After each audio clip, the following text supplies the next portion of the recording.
Welcome to this week. My name is Adrie Straathof, Associate Professor at TU Delft. I will give you some insight in the downstream processing for making biotechnology products in industry. My lectures are partly based on previous lectures of my colleague Luc van der Wielen. This is the process overview for producing PDO. So far, we have taken you through the fermentation. This week, you will learn more about how to convert fermentation broth into final product.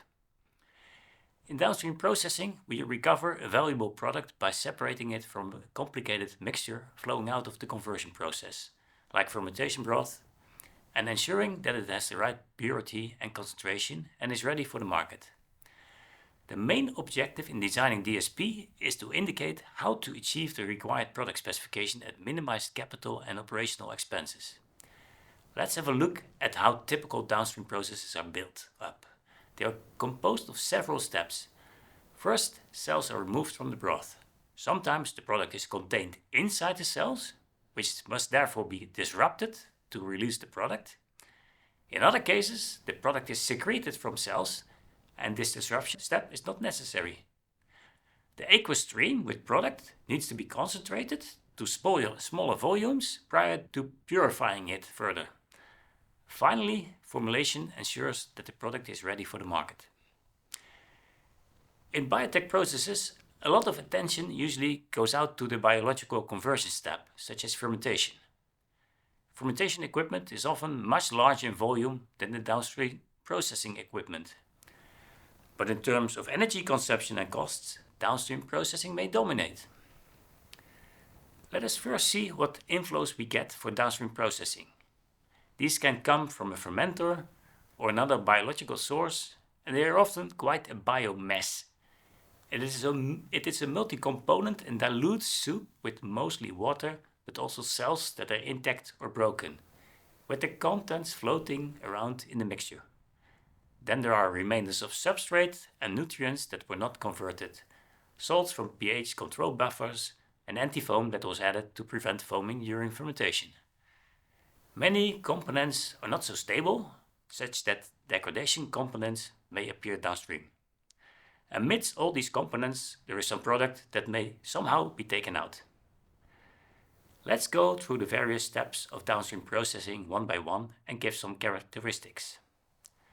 The first step is the removal of microbial cells.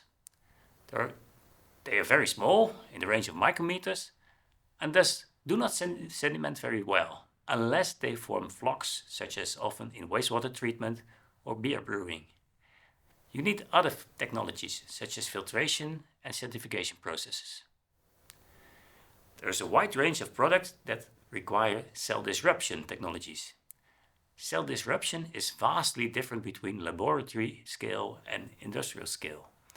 Possible industrial unit operations include homogenizers and bead mills.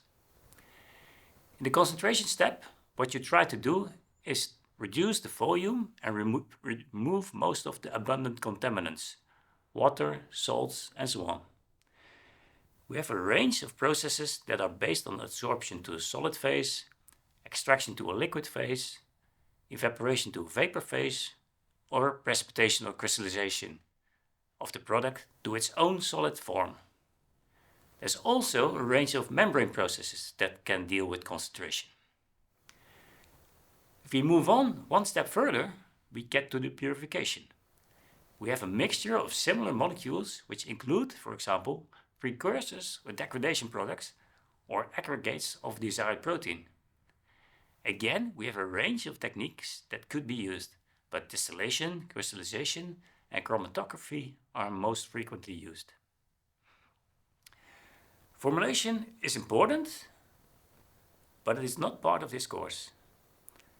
It brings the product to the final specifications as required for the market. This can be business to business or a consumer market. In many of the cases, formulation deals with the composition, such as purity and concentration, but sometimes additives are required.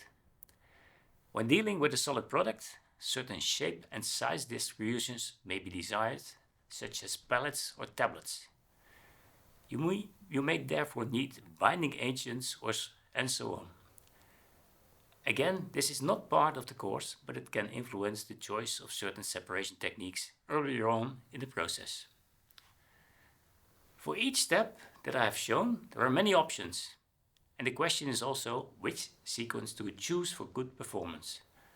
The list of performance criteria is long as well, and we will have to determine trade-offs. That is for later.